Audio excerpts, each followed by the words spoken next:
bagi sesi 2026. Muhammad Fahmi bin Abdullah 3 Firdaus.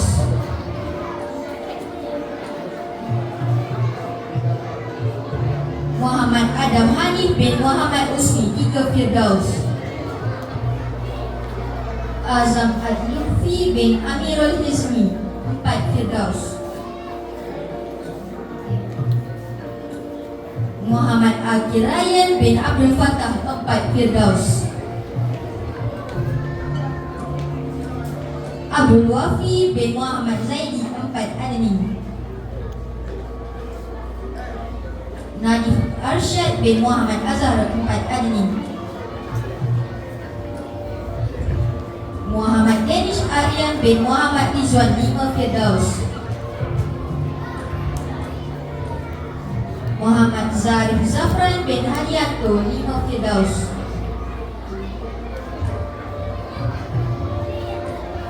Muhammad Hazakil Aidil bin Muhammad Nizam 5 Adni. Muhammad Ziyad Umair bin Muhammad Nasir 5 Adni. Muhammad Zafran Ataf bin Muhammad Nizam 5 Naim. Akif Syahid bin Syazim 6 Firdaus. Nur Alia Sofia binti Abdul Halim 3 Firdaus.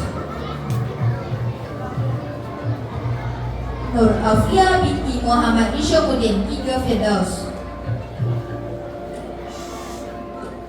Nur Adni Afiqah binti Muhammad Sazlizan 3 Adni. Nur Adriana Damia binti Muhammad Amirul 3 Adni.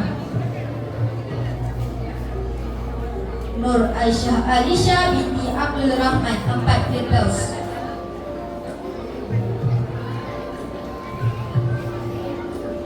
Nur Zulfa binti Muhammad Zulkifli 4 Firdaus.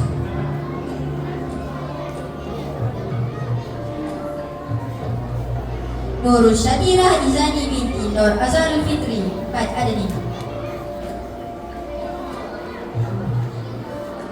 Nur Nisha Amira binti Muhammad Saufi 4 Adni.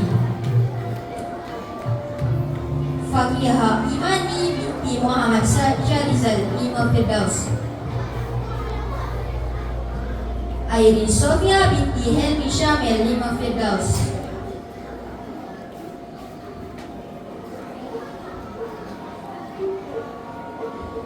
Nur Amani binti Abdul Rahim 5 Adni.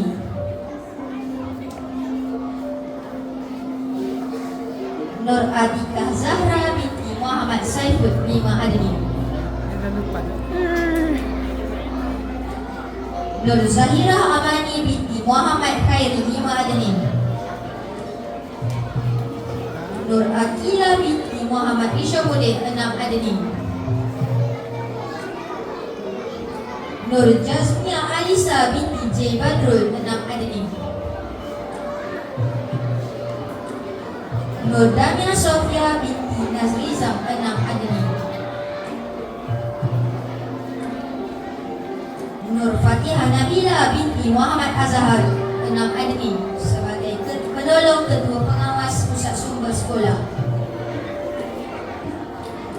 Akhir sekali, Muhammad Syahmi bin Saiful Yasan 6 Firdaus sebagai ketua pengawas pusat sumber sekolah bagi sesi 2026.